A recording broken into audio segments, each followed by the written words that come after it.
And Lucy and I actually met through J.R. Spear through Business Leaders Network. But Lucy is a multi-passionate entrepreneur. She's the founder of a nonprofit called the Traveling Youth. And she's also the owner of Get Real Social and Moxie Adventure Partners. So Lucy is an entrepreneur after my own heart, where she has her hands in so many different things, and she's doing a lot. And so really excited to talk with you today, Lucy. So I guess starting off, can you just introduce yourself, tell us a little bit more about yourself, and then we'll dive into all the different things that you got going on. Yeah, absolutely. Thank you so much for having me on here. I love, speaking with other entrepreneurs who are doing incredible things. So appreciate you, Drew. Yeah, my name is Lucie McGuire. Thanks for the intro to those businesses. Essentially, I am an impact-driven entrepreneur who just is very passionate about a lot of different things. So I pour my passion into those initiatives. And so I own Get Real Social, which is a social media agency focused on organic social media strategy. So focusing on strategies without paid ads. We do social media coaching and management. And then I have Moxie Adventure Partners, which is a freedom-based business for entrepreneurs and community where we actually teach entrepreneurs how to take back the freedom they said they wanted when they started their business through entrepreneurship, self-development, and travel. And that is an online community we just launched. And then all of that is for the purpose of creating connection, but ultimately being able to fund the Traveling Youth, which is a nonprofit, and we help underserved college and trade students take study abroad trips overseas through impactful study abroad programs that change their life and help create a better workforce for our society here in the United States. So I love it. Yeah, when you and I first originally talked, I think that was the one thing that, we talked a lot about impact, right? And I think there's always that struggle from a business owner standpoint, where it's like a lot of times you get into business because you want to make an impact in some way, shape, or form, right? yeah. Whether that's more time with your family, or whether that's making more money to donate, or more time freedom to go do the things that you want to do. I think that's always the dream. And ultimately, as you know, and you and I talked about, a lot of times that doesn't happen overnight, right? And there's a lot of things that happen before you actually get to those places. But I'd like to kind of start at the beginning, because I think your journey into entrepreneurship is awesome, and I'd love for you to talk just a little bit about like what kind of sparked that. How'd you get into it? Where did you start? Let's start there. Yeah, no, absolutely. So it's funny. It's like when you think about being an entrepreneur, I think that there's some people who innately like want to do something bigger. And maybe when I was younger, I might have had like those spark of dreams of like things that I wanted to do. But, I never really had this like one direct path where I was like, yes, I'm going to do this and be this. Right. And it all really started with my passion for travel. I'm from a small town in Florida, Jensen Beach, Florida. I didn't really go on vacations or big luxury trips, and my family didn't really have a ton of money growing up. So I was just like working since I was 14, going to college, getting a job, making sure I was working 60 plus hours a week in my early 20s, and really kind of just burning myself out a lot. When I ended up, my dad got into bad health and everything, ended up losing my father when I was 21. That is what really sparked the shift in my life, because I was like, something has to change here. Like, I'm not really happy with what's going on. I had a relationship I was in, and it wasn't the best relationship that was right for me. Nothing against that person, but it was just not where I needed to be. And I was more stuck in complacency and that comfort, right? I think a lot of us get Right. stuck in comfort a lot more often than we probably like to admit. And so Yeah. when things shifted for me, was when my dad passed, and I was like, I realized things weren't really going the way that I wanted, and life was short. And I was like, you know what? Screw all of this. I'm going to go and travel. And I took the little bit of money that I ended up getting from the life insurance for that. And I tried to buy a house with it. It didn't work out. And then I ended up studying abroad in Czech Republic and Hong Kong. and then backpacking to 10 different countries. This was over a span of 4 months in the summer of 2018, 22 years old.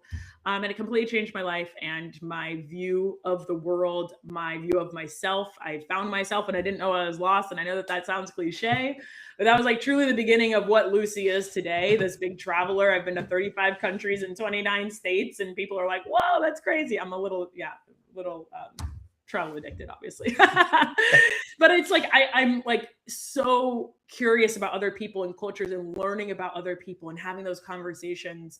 And what ironically happened was I ended up starting my nonprofit before I ever even started a business, which I didn't think was going to happen. You know, the logical progression would be start a business, make money, and then donate to start a nonprofit. And Lucie's logical brain was thinking that in 2020, when I started my YouTube channel, a travel YouTube channel, I was like, I kind of going down this travel influencer route for a second. But then when I reached out to the previous professors I did my study abroad trip with, they were like, oh yeah, you should. I was like, is this a good idea? The nonprofit idea that I had in 2018 after my trip and everything, like that's where it really cultivated. But I was broke when I came back. So in 2020, when the pandemic happened and I had time, I reached out to the professors, told them about the idea, and they were like, you should implement this. And then like literally I had a roadmap pretty much just paved, like do it. And I was like, oh, okay, I guess we're doing it. Like, and so I started the nonprofit before I ever had a business, which is pretty much like starting a business, but I was, 25 years old, figuring it out. And just, messy action, right? Of just like, hey, like, how do I get this going? I was really passionate about it. I knew it changed my life. I was convinced it would change others. And then a couple years later down the road, when things didn't work out at my company that I was at, like I was working for someone else doing marketing. I've been in marketing for the last 10 years, decade. And then when people started going to the internet because of the pandemic and everything too, that's where my influence on social media through the company I was working with really started to get traction because I was making title insurance interesting somehow online. And people were like, wait, how'd you do that? And then when things didn't work out and I wanted more freedom, I wanted to be able to work remotely because I got a taste of that life during the pandemic. That is what led to me actually launching Get Real Social, the social media agency. And that is what has been able to provide the freedom of time and location to be able to live that life that I wanted and still be able to have those conversations, et cetera. And then, it's just kind of snowballed from there. I feel like every entrepreneur, like we get all these ideas, we're visionaries, we're like, I can continue to create this impact. And now I'm just trying to shift things into a way with Moxie that's like more a whole Lucie of entrepreneurship, self-development, and travel, and all the pieces of my life that mean the most to me, and packaging it to help the next entrepreneur who wants to take that impact. So it's all interconnected and weaved. I know you know how that is, Drew. No, for sure. And it's funny because like what we were just talking about before we went live is like what I said is like the realization I almost had this morning, which is I think sometimes as entrepreneurs, when you're building your business, you're in your head, you're like, oh, this is the direction. This is exactly how it's going to go. If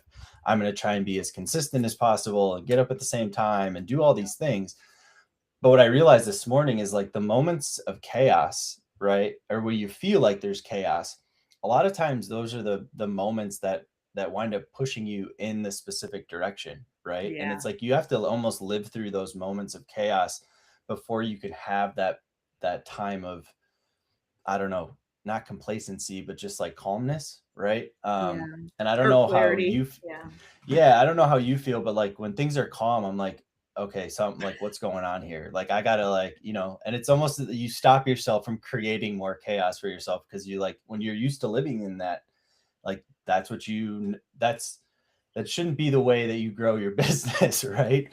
But a lot of us just, that's a natural thing, I think, is like you start to learn to live in that chaos. And it's like, okay, well, growth happens there, but like the real growth winds up happening, I think, right after that chaos happens, Yeah, I think that really for people to find what kind of quiets that chaos as well in their brain is really important. And for me, like that weaves right back into travel because I travel. I'm a hiker. I live in Florida.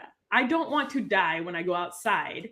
Therefore, I have to leave the state in order to hike in an appropriate place. Right. Like where I am not going to die outside from the heat. So that is also Yeah. what we did to the travel. But when I'm in nature, nature calms my mind. Like, oh, I love like hiking, pushing my, not only just pushing my body and seeing what my body is capable of, to a degree. Like I'm not some like extreme workout person. Like I love food, so like let's not get that twisted.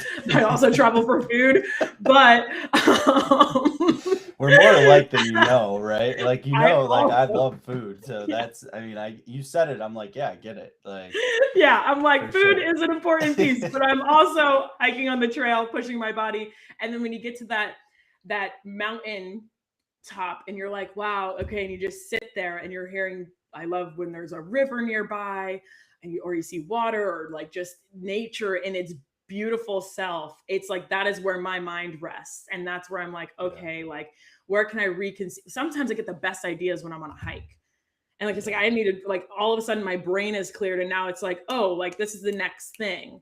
But you're right, sometimes people like just live in that chaos and then they never give themselves breathing room, and I think that yeah. happens a lot when we're in our environments That and this rat race.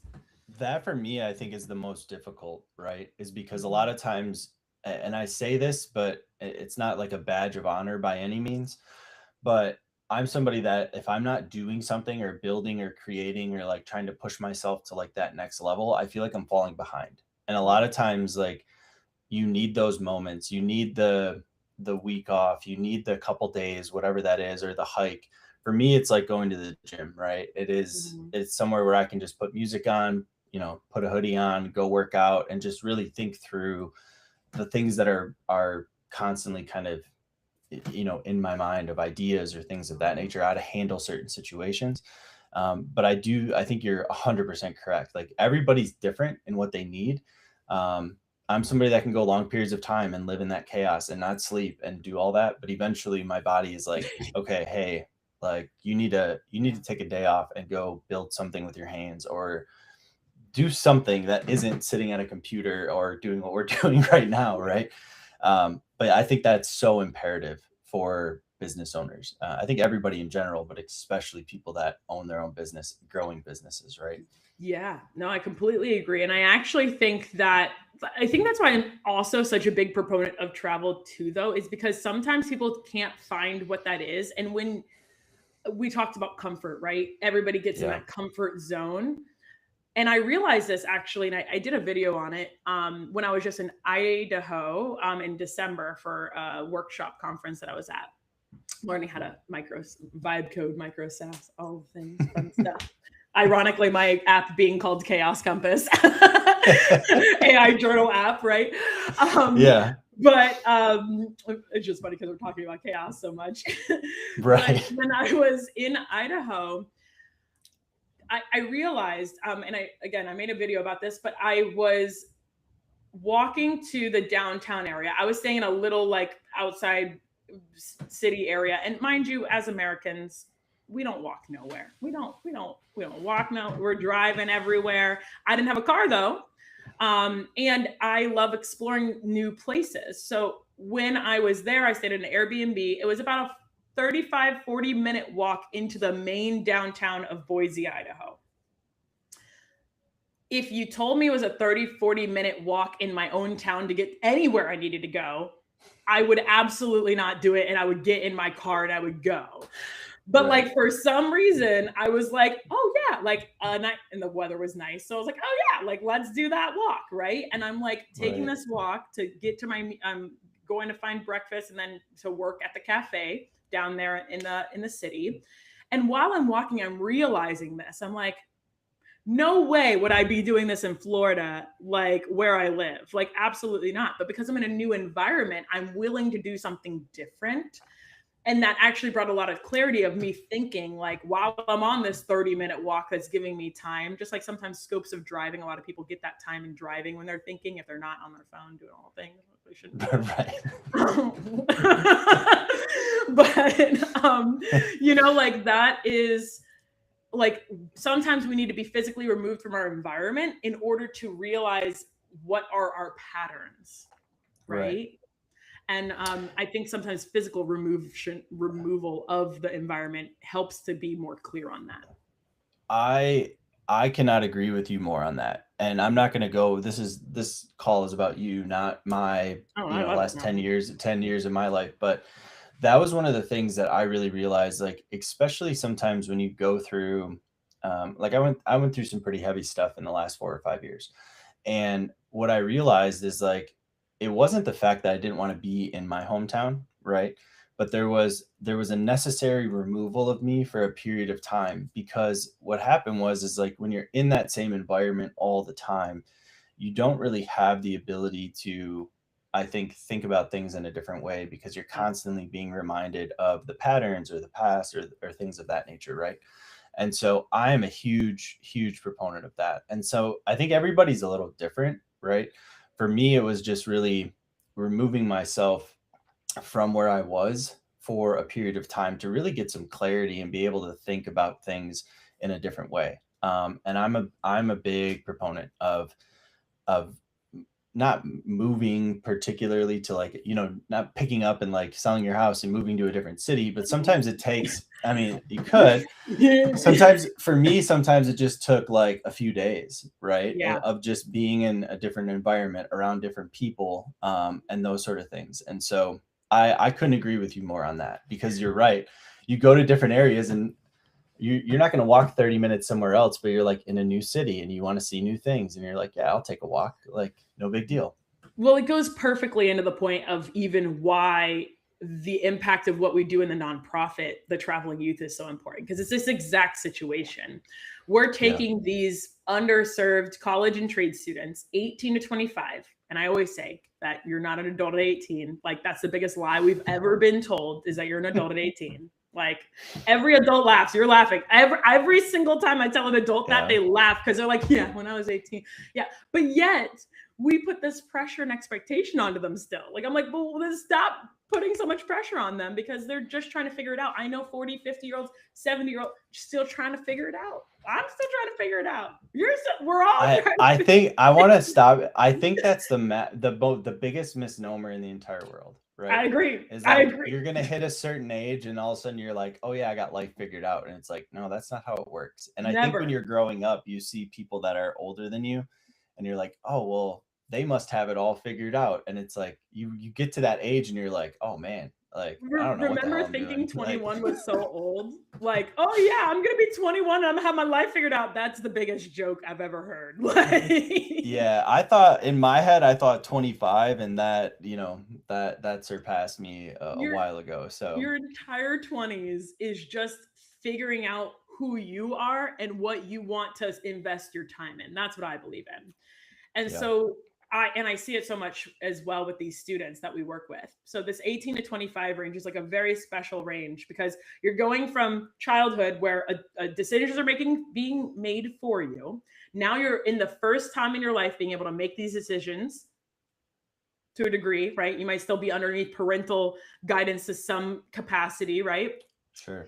And so these students who maybe grow up in situations that aren't the best support systems, financial systems, and opportunities, like, might not be around them as much as other people, right? Not to say that they can't go Right. out and get them. I know that everybody's, oh, go the American dream, you can go get it. I'm not saying that they can't, but it's very hard when you know nothing else. If you've only ever known this world, and then there's this entire world out here. I call it a box. Everybody's born into a box.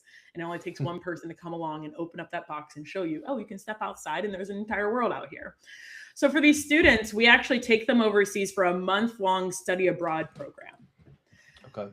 And it is a cultural and educational experience. But we don't just take them on this cultural and educational experience and like say, oh, great and dandy, good. Like, you came back and you're all good to go. We actually have to measure it as a nonprofit, the impact of our organization. And so what we've realized, we have found an EQI assessment, emotional intelligence. And I feel like we do not talk about emotional intelligence in our society enough. We talk about IQ, testing results, all of these things, but we do not talk about EQ.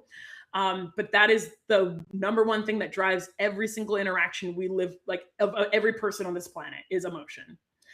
And so helping these 18 to 25-year-olds navigate their emotions, understand their emotions, and understand how they're going to take these emotions on this trip and how it's going to impact them with a different viewpoint when you're going into new cultures, experiences, new environments. Yeah. We've seen, so they take it before and after the trip. We've seen upwards of 11% growth in areas like stress tolerance, self-awareness, self-expression, empathy.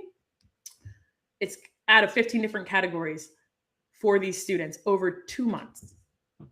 Wow. Like insane. And that has been tried and tested with multiple of our cohorts that we sent. We sent 2 cohorts. So we've seen growth on both, and it's been amazing to see. But then you also see it physically with them when they come back, and because they've been removed from their environment, that box, given an opportunity to blossom without other people telling them XYZ needs to happen, you need to do XYZ.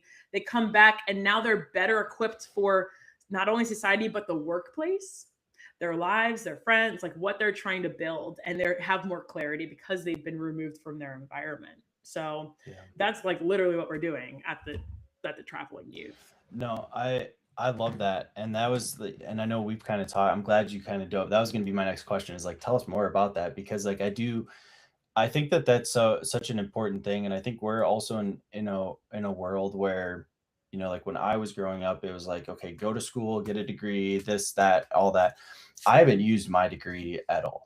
Right. Like I went to school to play baseball, and that's really like, if I wasn't going to play baseball, I probably wouldn't have gone to college. Right. It wasn't that I didn't have the grades or anything like that. Like school wasn't very difficult for me. But it's just funny. I think there is a shift that has been going on where you start asking the question is like, okay, if you're not going to specialize in something specific, like what can you do? Right. And so I do see a shift, I think culturally, from like a higher education standpoint. And I'm not saying higher education doesn't have its place, right? Like I think everybody should explore whatever they think is like the best for them.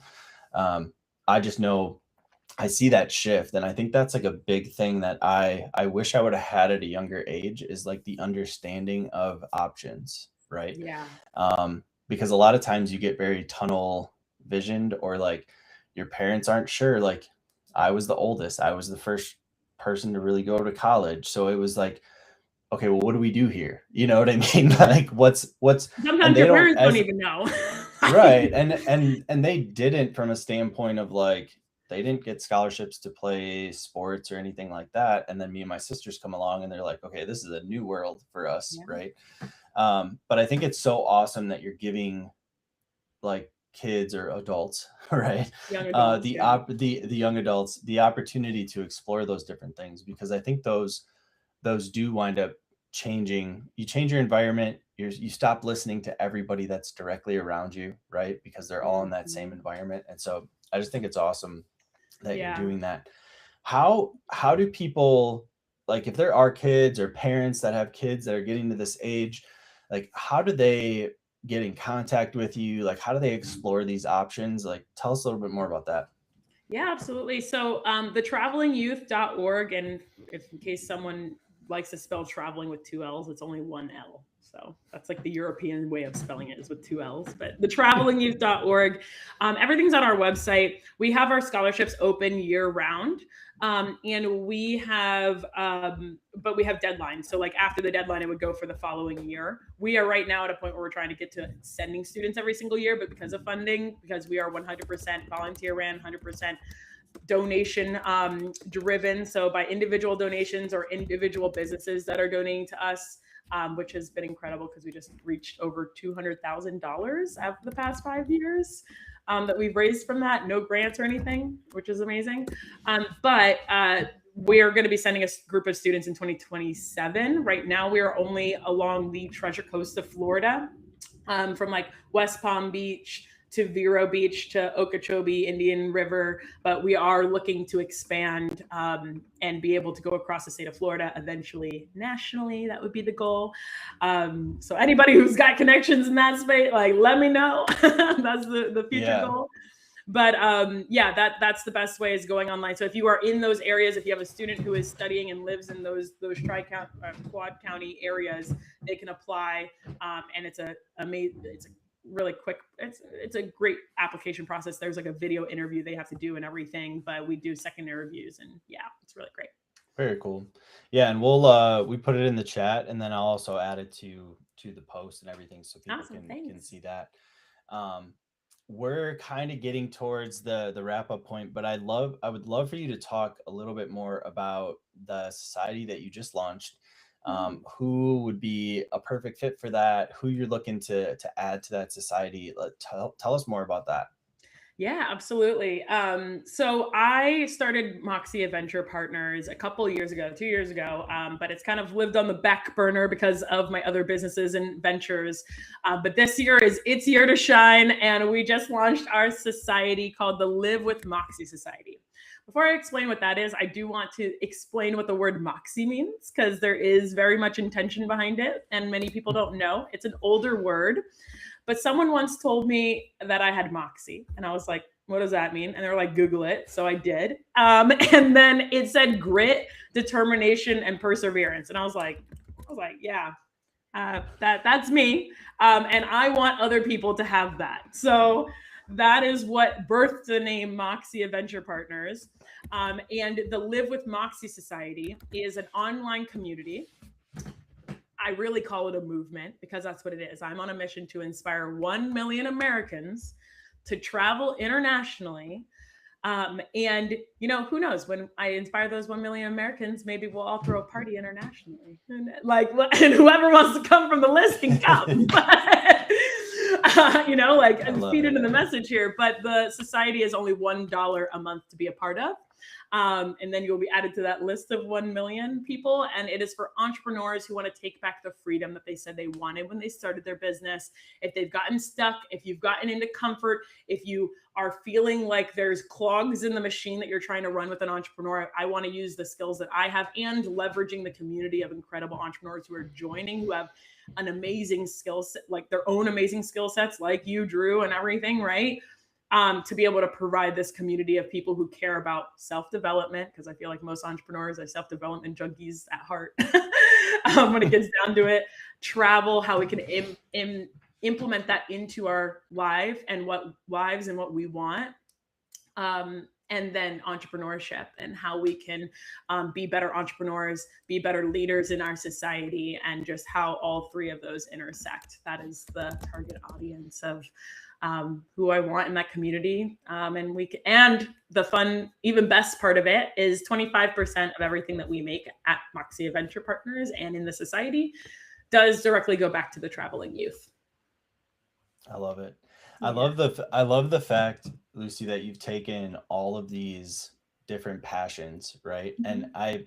I want to say something that isn't I guess specific, something that I see that a lot of entrepreneurs, I think, try and get somewhere quicker than they should, right? Mm. It's really cool to see how the arc of kind of everything that you're doing has really started to come together. And ultimately, I know, and you probably know this inherently too, 2, 3, 4 years from now, it's probably going to look slightly different, right? Yeah. And I think that's a big misnomer when people are starting a business, is unless you're in a specific like trade or something like that, right? There's different ways to do certain things. But I do think if you're somebody that is starting a business that's a little different, right? Or maybe not like a real niche, have the expectation that things are going to look different a couple years after you start.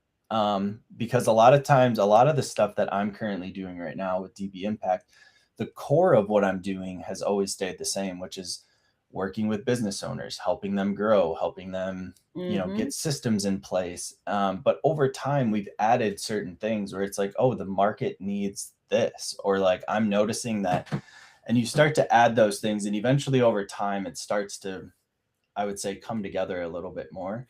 And Yeah. I wish somebody would have said to me, hey, just start and just go. And Start then messy. have discernment over, like, be okay with living in that chaos for the first year or two, right? because a lot of it is figuring out. It's messing up. It's not a straight path by any means. And I think the moment I realized that was the moment I kind of gave myself a little bit more grace and saying like, okay, I can continue with the core mission, which is like to make an impact on as many business owners as possible. But now I'm starting different things because I'm realizing, oh, there's actually a need here. It's still for business owners, but 2 years ago, it wasn't even a blip on my radar, right? Yeah. And so I just love the fact that you've taken your journey through it and started to really kind of create and intertwine a lot of the things you're doing. And I just want people to know like that doesn't happen overnight, right? It Like doesn't. it's the I can trial and actually speak to error. that a little bit more too, if I know we're wrapping Yeah, up. I'd love. No, you're good. We got some Yeah. time. So Yeah, because I think you're absolutely correct. And I want to give a little bit more of an inside look of like exactly how we even got to Moxie Adventure Partners, right? And I kind of weaved it.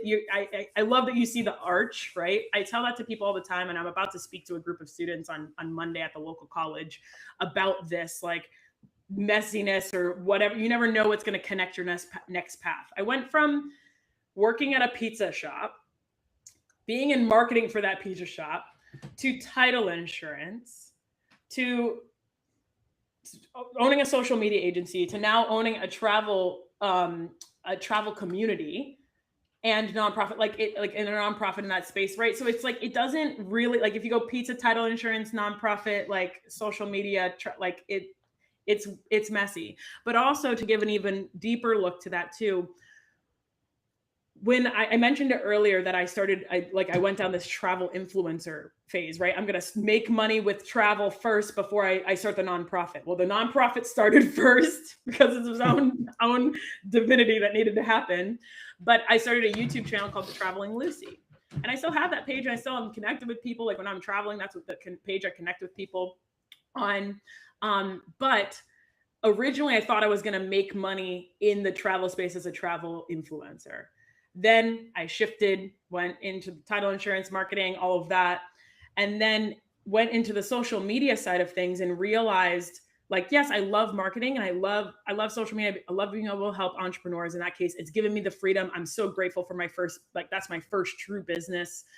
right. I'll be grateful every day for that. And I mean, it's still running and everything like that. It's not dead yet, or it's not dead, but like, it's just, I realized that my heart is aligned somewhere else. And I struggled for the longest time.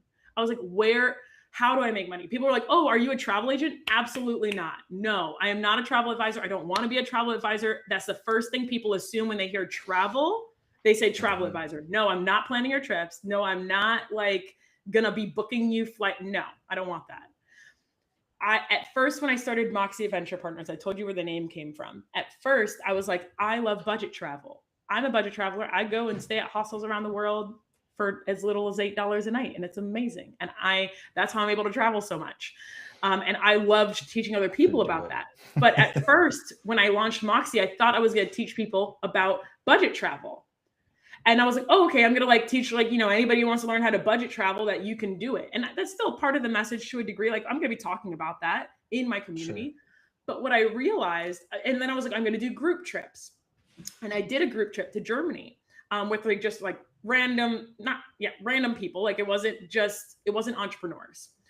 And it was good. It was great. I love Germany. I got to see the Christmas markets. It was amazing. But it wasn't quite there. There was something missing and I didn't know what it was. But I was trying, doing all these things that we're talking about.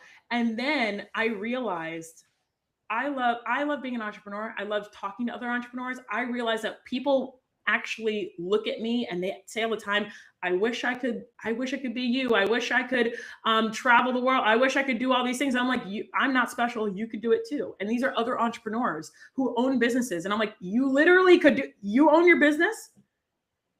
Go, like, make the time, do it. What do you mean? Like, what do you mean you can't do it? Like, why? So right. I realized that my true target audience was those entrepreneurs who were stuck like I was before I ever, like when I wanted to travel and have that freedom. That's why I started the business. And I actually lived up to that. So people saw that and they're like, oh, she started her business and she never stopped traveling because she loved that. And that was a priority to me. So now I have that, it's just become clear literally in the past 3 months where I was like, this is it. I care about self-development. I care about entrepreneurship. I care about marketing, self-development, travel, and entrepreneurship. And it's all of my skills in one that I can then feed in this community. And that is where you have to find the magic spark of what is passionate for you, because I think so many times people push people towards entrepreneurship and it's like, just go start this business or start this business. And it's all money driven. And it's like, listen, if you are not 100% passionate, you are not going to want to stay up till 3 o'clock in the morning. Like sometimes it takes in order to make this business happen. So if you're not passionate about it, don't do it. Like, that's what I can tell you. If there's some burning fuel in you that's like, do it, then you will make it happen. But you have to want it. Like, that is so incredibly raw and honest and so truthful, because you're 100% correct. I think the thing that I want to point out in like what you just said too is the fact that you didn't this word diligent has been coming up. Like I'm reading through Proverbs right now and all this stuff, and like the word diligent really just like kept really sticking out to me, and I wasn't sure why. So like I realized like a lot of the times we talk as entrepreneurs, we talk about perseverance, we talk about never giving up, we try, failing and all this sort of stuff. For whatever reason, the word diligent just kept really like sticking out to me, right? And I realized that the consistency and the diligence in continuing to move forward, right, despite all of the noise and despite all of the things that are going on, that to me is, if I look at the people that I see that are successful in what they're doing, and it doesn't have to just be entrepreneurship, it can be in anything they're doing, right? But it's that word diligent. Like I said, I don't know why it just is like sticking out to me in the last few days, but I was like, I think that's the separation of a lot of people, is like, you're gonna have your idea and you're gonna go for it and it's not gonna work. And then you need to modify it, and then you need to modify it again and change it up and change it up. And those eventually are, now you're in this position where you're like, oh, like it hits you where you're like, oh, this all works together. Like, why didn't I see that before? Yeah, I know that moment's kind of sucks. You're like, dang, why did that happen? Like, but you had to go through everything, right? You had to go through the struggle to see the clarity. Had to. Like you were talking about the chaos in order to see the clarity earlier. Big time. And I think sometimes we try and avoid chaos. We try and avoid difficult conversations. We try and avoid the things that we are trying to, like, we're almost like holding on to things that wind up creating the chaos around us. It's society judging us. I mean, people tell me all the time, like, oh, I just don't want people to feel judge me. And it's like, you have to live. What is that? The thing that's going on now where it's a trend. Oh gosh. You have to be delusional. Like, you have to be delusional about your goals. And like, you just got to be like accept that you are going to seem delusional. And then when you actually do it, people will be like, oh, wow, good job. But they're the ones that doubted you to begin with. And that's tough. And I think, and we could go into you and I could probably sit on here for the next 4 hours and talk about like the next topic and the next topic. I think a lot of times that, what was the quote? Jay Shetty said it. And he said, like, I'm blanking right now, but ultimately, like, you're perceiving what you think other people are thinking about you, right? And ultimately what that really is like what you think about yourself, right? Yeah. Because at the end of the day, we all think we're way more important than we actually are. And if that makes sense, like, absolutely. And at the end of the day, like, you're in control of your life, right? Yeah. So if you're worried about what you think other people are thinking about you, this isn't going to work, right? Like, it's just not going to work. And I lived there for a long time for sure. And eventually you get to the point where you're like, and I think that has to do with like like the security within yourself, like self-worth, self-awareness, like all of those things that I realized I had to go through.